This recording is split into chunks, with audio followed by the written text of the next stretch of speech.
В начале октября по доброй традиции на берегу реки Амур был зажжен Цветаевский костер. К его символическому огню пришли люди, которому дороги имя и творчество Марины Цветаевой, кто чтит память о великом русском поэте. Родоначальником подобных костров в канун дня рождения Марины Ивановны стала 28 лет назад маленькая милая Таруса, где юная Марина жила с семьей на даче. На берегу реки Амур, на площадке дебаркадера слетелись на огонь, словно бабочки, почитатели таланта Марины Цветаевой. А право зажечь костер было предоставлено гостье Наталье Цнубеладзе, главе администрации городского поселения «Рабочий поселок Солнечный», и Александру Реутову, заслуженному работнику культуры.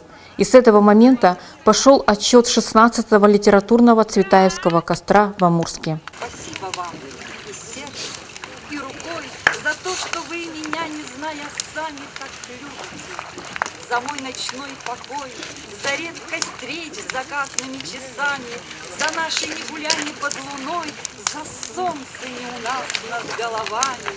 В последнее время цветаевские костры отмечаются не только в России. Каждую осень они ярко вспыхивают по всему миру, на 5 континентах. В сентябре он прошел у наших соседей – солнчан. Многие с дружеским визитом посетили Амурский поэтический Цветаевский костер, который состоялся при активном содействии сотрудников межпоселенческой центральной библиотеки. Цветаевский костер – это театр под открытым небом, и каждый выступающий – поэт и актер, который говорит об искусстве, об любви к миру.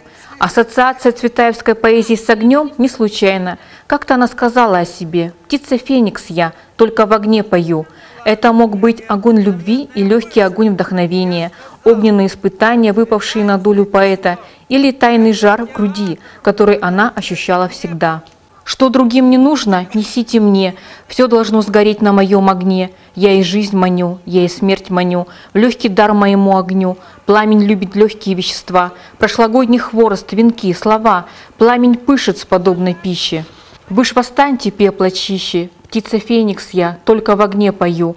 Поддержите высокую жизнь мою, высоко горю и горю дотла, да и будет вам ночь светла. Ледяной костер, огневой фонтан, высоко несу свой высокий стан, высоко несу свой высокий сан, собеседницы и наследницы. На фоне желто-зеленого пейзажа осенней природы особенно ярко смотрелось красное пламя костра. Книги Цветаевой, воспоминания о Марине Цветаевой и стихи, стихи, стихи. Люди разных возрастов читали свои любимые стихотворения Серебряного века, и порывы ветра раздували пламя Цветаевского костра. И этот праздник души, вдохновения и творчества длился около 2 часов. Много незабываемых минут подарили выступающие. Есть в осени первоначальной, короткая, но дивная пора.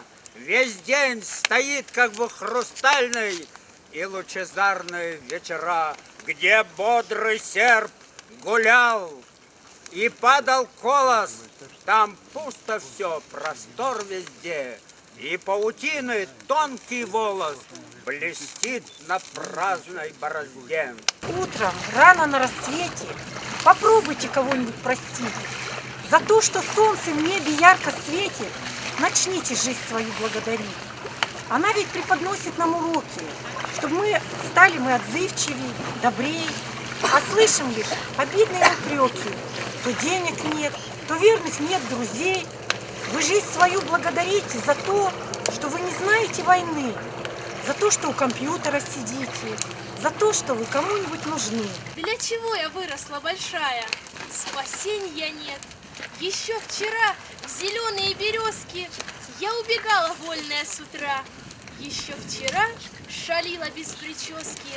Еще вчера весенний звон с далеких колоколен мне говорил: побегай и приляг. И каждый крик шалуньи был позволен, и каждый шаг. Что впереди? Какая неудача! Во всем обман и ах, на все запрет. Так с милым детством я прощалась, плача, 15 лет. В этом году исполнилось 75 лет, как ушла из жизни Марина Цветаева, и 90 лет со дня выхода в свет в Праге последней главы поэмы «Крысолов». Сохраняются традиции вдохновенно и искренне звучащего художественного слова, поднимающего слушателей над обыденной суетой в светлый мир высокой поэзии. Снова, Марина, на сердце к тебе привело. Снова пришли получать и отдать всем тепло. Снова октябрь золотой и рябина зажглась. Падали листья, как в день, когда ты родилась. По окончании мероприятия амурчане и гости города с букетами осенних цветов отправились на остров Крахалева, где установлен памятный знак. Высеченная на нем надпись гласит: «Труженицам Амурлага 1935-1956 годов». С ними трудилась Анастасия Ивановна Цветаева, русская писательница впечатляющей судьбы. Ее жизнь остается совестью нашего общества. Автор и исполнитель памятного знака – самобытный художник Александр Реутов. На обратной стороне памятного знака высечено четверостишье, написанное самим автором. В XIX век при том режиме за труд казенные харчи, что срок, что жизнь, что твое имя, раз взял ГУЛАГ, ты в нем молчи.